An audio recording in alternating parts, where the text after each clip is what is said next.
Problem number 14, if 3x minus y equals 12, you have to simplify 8 to the x power over 2 to the y power.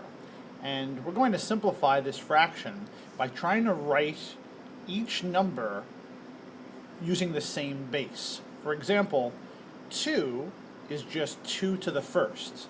So I have on the bottom 2 to the first raised to the y power. Now since I have a base of 2 on the bottom, I have to try to rewrite the top as a base of 2. And in this case, 2 to the third power, 2 times 2 times 2, is 8. So here, 8 to the x power is 2 to the third to the x power. Now the rule is when you have a power raised to a power, you multiply. So here I have 2 to the 3 times x, or 3x, over 2 to the 1 times y, or 1y. Now they told you this 3x minus y equals 12. There must be a reason why that's given to you, and here's why. When you're dividing and you have the same base, the exponent rule says you keep the base. So 2, and you just simply subtract the exponents, 3x minus y. So this expression, 8 to the x over 2 to the y, is the same as 2 to the 3x minus y. And since you're told 3x minus y is 12, this is the same as 2 to the 12th power, or letter A. Problem number 7, another exponent question.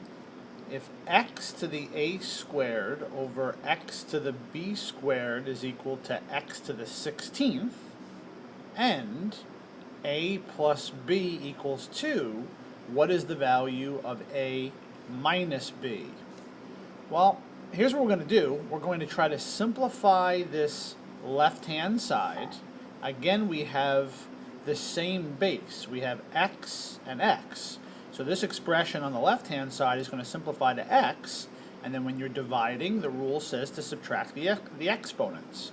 So here I have x to the a squared minus b squared equals x to the 16th.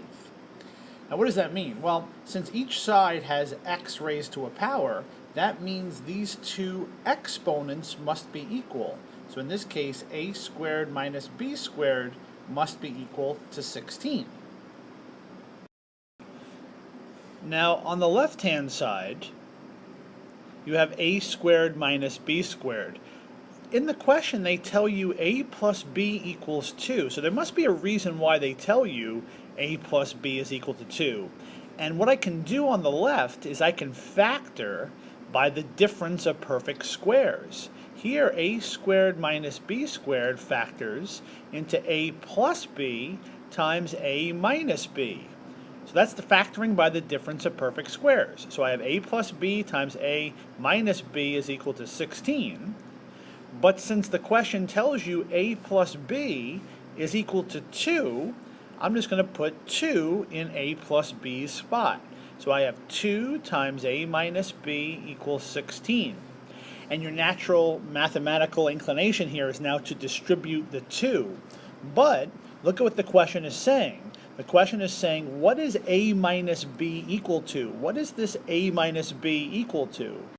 Well, if I want to solve for that a minus b, I can just divide both sides by this 2 to get the a minus b by itself. So here I have a minus b on the left-hand side, and that equals 16 over 2, or just 8. So that's answer choice A.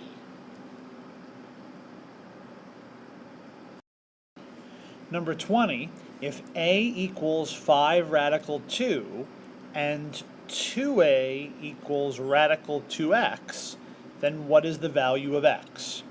Well, I'm going to try to solve for x. They tell you that a is equal to 5 radical 2. So what I'm going to do is just plug in 5 radical 2 for a. So I have 2 times a, 2 times 5 radical 2 equals radical 2x. So on the left-hand side, 2 times 5 is 10. So I have 10 radical 2 equals radical 2x. Now I want to solve for this x. And what I'm going to do is, since the x is under the radical sign, I am going to square that side. So that way I get the x out from under the radical. but since I squared the right, I also have to square the left. So on the right-hand side, radical 2x squared is just now regular 2x. But on the left-hand side, I have 10 radical 2 squared. So 10 radical 2 squared is just 10 radical 2 times 10 radical 2, or 10 times 10 is 100. Radical 2 times radical 2 is radical 4, but the square root of 4 is just 2.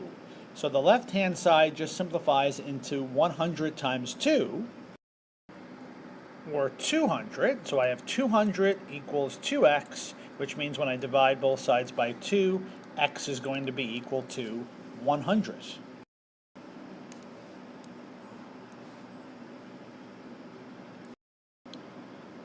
Problem number 13, here you are asked to simplify this particular expression. And what we try to do anytime you have fractions is you try to get rid of the fractions by multiplying by the lowest common denominator. So here you have an x plus 2 and an x plus 3 in the denominator. So what I'm going to do is I'm going to multiply every single term by x plus 2 times x plus 3. So I'm going to take this fraction and basically multiply the top and the bottom by x plus 2 times x plus 3. So the goal is going to be to get rid of these fractions. So here's what we have. We basically have the numerators, 1 times x plus 2 times x plus 3 is just x plus 2 times x plus 3. Now on the bottom, here's what we have. We're multiplying everything by this lowest common denominator. So what I'm going to do is I'm basically going to take this x plus 2 times x plus 3 and distribute it to both of those fractions on the bottom. Now it's going to look like a big mess, but here's what we have. I have 1 over x plus 2 times the lowest common denominator, x plus 2 times x plus 3. Then I have plus 1 over x plus 3 times the lowest common denominator, which was x plus 2 times x plus 3. I'm just distributing the lowest common denominator to both terms in the denominator. So my numerator is x plus 2 times x plus 3. And now my denominator, this term, the x plus 2's cancel. So I have 1 times x plus 3, or x plus 3. And then I have plus, and now this x plus 3 and this x plus 3 cancel. So I have 1 times x plus 2, which is just x plus 2. So if I look at my answer choices so far, I don't really have any matches, but I can simplify this a little bit. X plus x is 2x. 3 plus 2 is 5, so my denominator is 2x plus 5. Now that tells me, if I don't even simplify my numerator, there's my 2x plus 5. And if I wanted to get my numerator, I could just simply FOIL this numerator. Fronts, x times x is x squared. Outsides, x times 3 is 3x. Insides, 2 times x is 2x. And then lasts, 2 times 3 is 6. And 3x plus 2x is 5x. So that's why, again, my answer is letter B.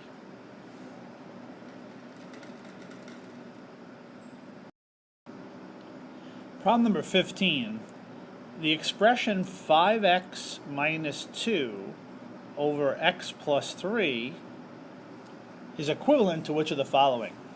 Now, what I'm going to do here is I'm going to approach this question in a little different way. I'm going to choose a number for x and see what this expression simplifies into.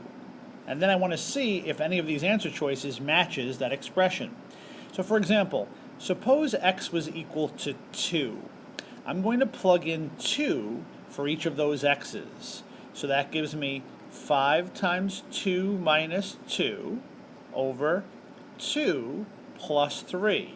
Now if I simplify this, 5 times 2 is 10. 10 minus 2 is 8. 2 plus 3 is 5. So if x is 2, my expression is equal to 8 over 5. Now, let's see if any of these answer choices give me 8 over 5. Here, 5 minus 2 is just 3. My denominator is 3, so basically answer choice A is 1. This is not correct because I chose a number for x, and my answer was 8 over 5. Now, x doesn't have to be 2. I just chose it just to try to simplify this expression.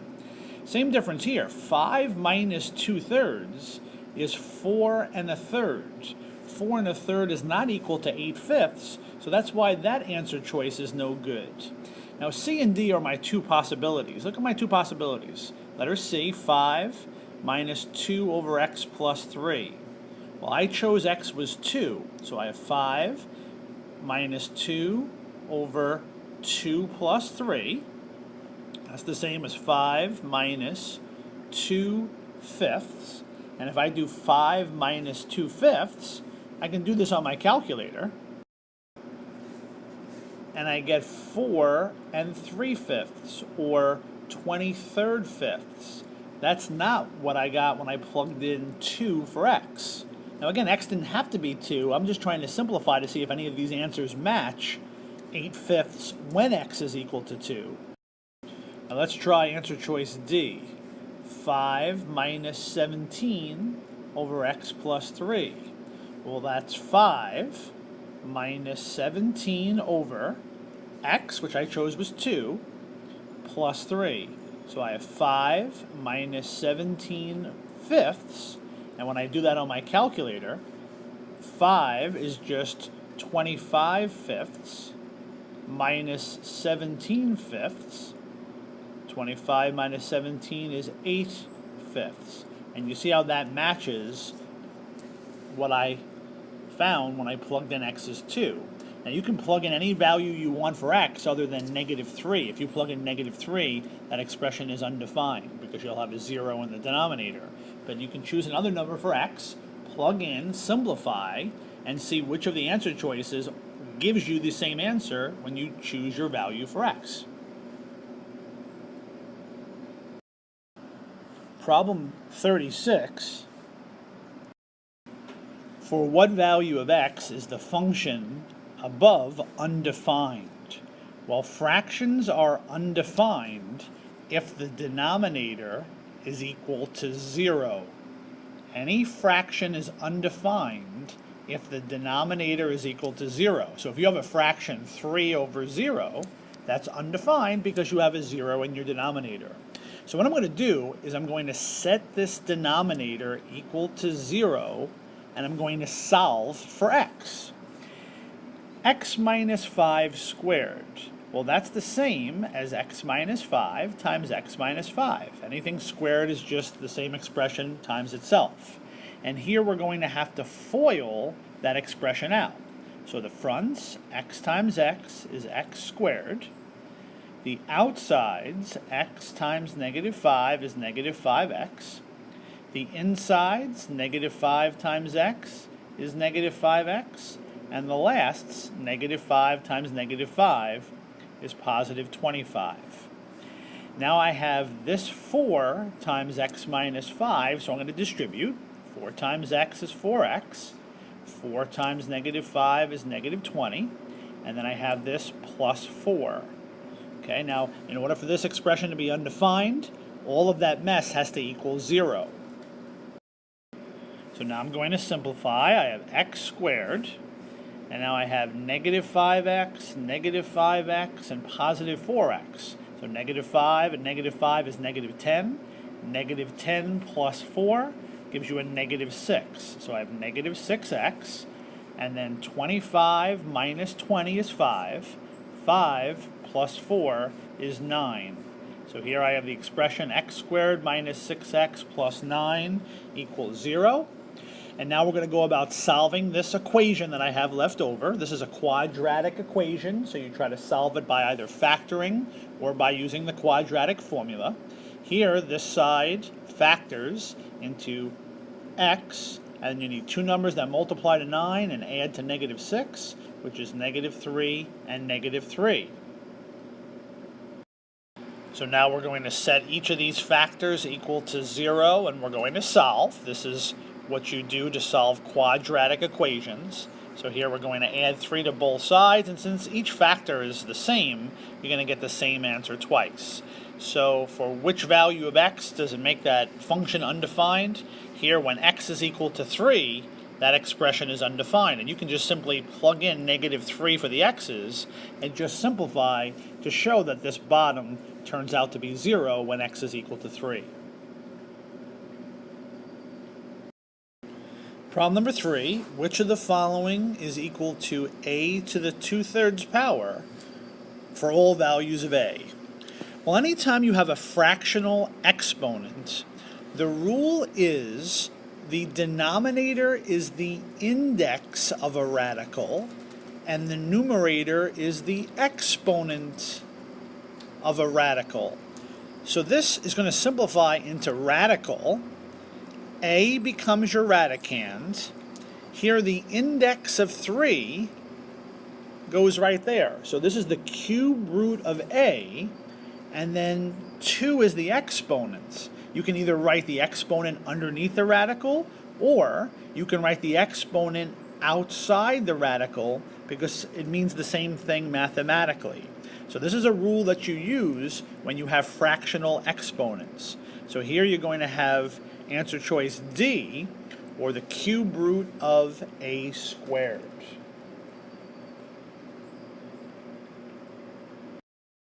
Problem number 9. If a is equal to 2, what is the solution set of this equation? Well, since they tell you a is equal to 2, the first thing I want to do is plug in the 2 for the a under the radical. So here I have on the left radical x minus 2, and on the right I have x minus 4. Now to solve this equation, the first thing I want to do is I want to get rid of that radical that's in the equation. And the way you undo radicals, the mathematical inverse, is to square. So I'm going to square both sides of this equation, because when I square radical x minus 2 squared, that just becomes regular old x minus 2. On the right-hand side, I have x minus 4 squared. And remember, anything squared is just multiplied by itself. A lot of times students make a mistake and say, okay, x minus 4 squared, I'll just square the x, I'll square the 4. That's no good. You have to multiply it by itself, which again turns out to be a FOIL situation. So here we have the firsts, x times x is x squared. We have the outsides, x times negative 4, so negative 4x. We have the insides, negative 4 times x is another negative 4x. And then we have the lasts, negative 4 times negative 4, positive 16. So the left-hand side is still x minus 2. The right-hand side is that FOIL. So now I have x minus 2 equals x squared minus 8x plus 16. And I'm going to solve this quadratic equation by bringing everything over to the side with the x squared. So I'm going to subtract x on both sides. I'm going to add 2 on both sides. The way you solve quadratic equations is you need a 0 on one side. So here I have 0 equals x squared, negative 8x minus 1x is negative 9x, and then 16 plus 2 is 18. And now I'm going to try to factor this right-hand side. And that right-hand side is going to factor into x and x, and two numbers that multiply to 18 and add to negative 9 is x minus 6 and x minus 3. So I'm going to set each of these equal to 0, and I'm going to solve. So here I'm going to get one answer. If I add 6 to both sides here, x is equal to 6. And here if I add 3 to both sides, I'm going to get x is equal to 3. So it looks like from a distance, this particular question has two answers, 6 and 3, which looks like it's answer choice A. But the problem is when you solve radical equations, sometimes answers are what we call extraneous, meaning when you solve them algebraically, you might think they're an answer, but it actually doesn't check the original equation. So what you have to do when you solve radical equations is you have to plug in your potential answers to see which are actual answers. So let me start off by plugging in 6 for x. So I have radical 6 minus 2. 6 minus 2 is just 4. So I have radical 4, which is 2. So on the left-hand side of the equation, I have 2. Now let's check to see if that's what I get on the right-hand side of the equation. Again, I'm checking x is equal to 6 first. So here I have 6 minus 4, which is just 2. So it looks like the answer of 6 checks both sides of the equation. Now let's go about checking 3.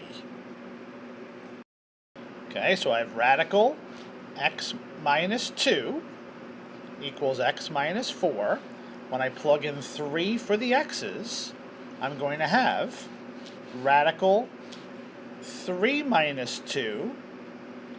3 minus 2 is just 1, and the square root of 1 is just 1. So on the left-hand side, I have 1. On the right-hand side, when I plug in 3, I have 3 minus 4, or negative 1.